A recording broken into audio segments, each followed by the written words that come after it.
Bonjour, aujourd'hui nous allons travailler sur le lien hypertexte. Donc le lien hypertexte est un lien entre deux documents, un document et un site internet, qui peut nous permettre de naviguer de façon non linéaire. Donc dans PowerPoint, l'avantage c'est de pouvoir faire une page de menu qui renvoie sur des autres documents ou sur internet ou à un autre endroit dans la présentation. Alors, pour créer un lien hypertexte, il faut d'abord un objet. Donc l'objet peut être un SmartArt, une partie de SmartArt, une image, un texte, n'importe quoi peut servir de lien. Donc on va commencer par cette image, on sélectionne l'image, on appuie sur clic droit et on va dans l'option lien.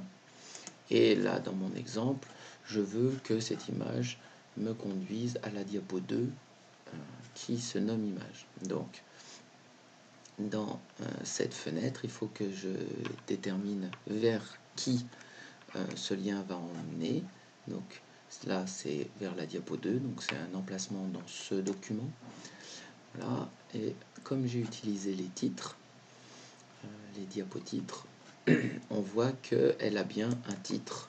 Elle s'appelle bien image. J'appuie sur OK et ça me renvoie maintenant sur une liaison simple vers la diapo. Alors, pour être sûr, je me mets en mode diaporama et vous voyez, j'ai la petite main comme sur internet. Si j'appuie dessus, je reviens sur image. De ce côté-là, ça marche. Ensuite, j'ai un SmartArt qui veut emmener vers la troisième photo, la troisième diapo. Cette diapo n'a pas de titre. On va voir comment ça se passe. Je choisis une des formes du SmartArt. Je pourrais choisir tout le SmartArt. Comme ça, tout le SmartArt serait le lien, mais je peux choisir seulement une des formes du SmartArt. Clic droit, lien, toujours de la même façon. Et cette fois-ci, comme elle n'a pas de titre, je ne peux la repérer que par son numéro. Donc c'est bien la diapo 3, donc c'est bien celle-ci. J'appuie sur OK. Et maintenant, je vérifie. Donc ici, ce SmartArt là n'a pas de lien. Par contre, celui-là a bien. Je me retrouve sur la page diapositive. Je fais échappe. Maintenant, comment on peut faire pour avoir des liens externes? Alors, on peut aussi faire un lien vers un document qui existe dans l'ordinateur. Évidemment, il faut qu'il existe dans l'ordinateur et qu'on ne déplace pas la présentation, sinon ça pose problème. Donc là, je vais me servir d'un texte. Donc, je sélectionne mon texte, clic droit, lien. Et cette fois-ci, donc ce n'est pas dans la présentation, c'est dans un document. Donc, je cherche ici fichier ou page web existante.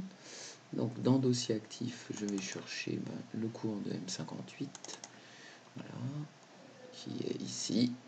Prendre le PDF, j'appuie sur OK. Et maintenant, si je clique sur mon petit M58,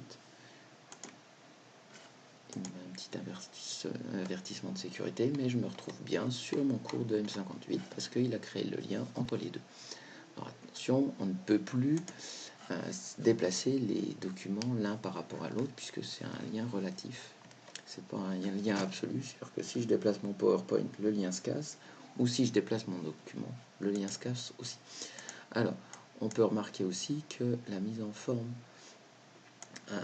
du lien est devenue une mise en forme internet avec le petit soulignement et le lien bleu. Voilà. Ensuite, si je veux emmener vers une vidéo ou autre chose sur internet, je fais un clic droit, je clique sur lien, toujours.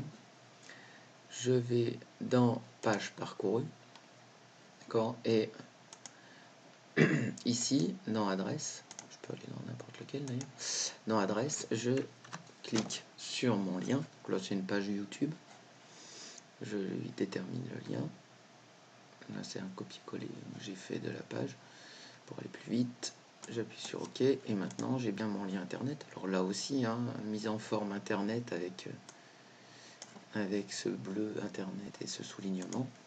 Maintenant si je clique quand je suis en mode diaporama sur le lien internet, je me retrouve à lancer une page internet, évidemment pour internet, et je me retrouve sur le cours YouTube de la leçon 2 sur PowerPoint. Voilà. Bonne fin de journée. Les créations préétablies et le masque diapositive. Les créations préétablies,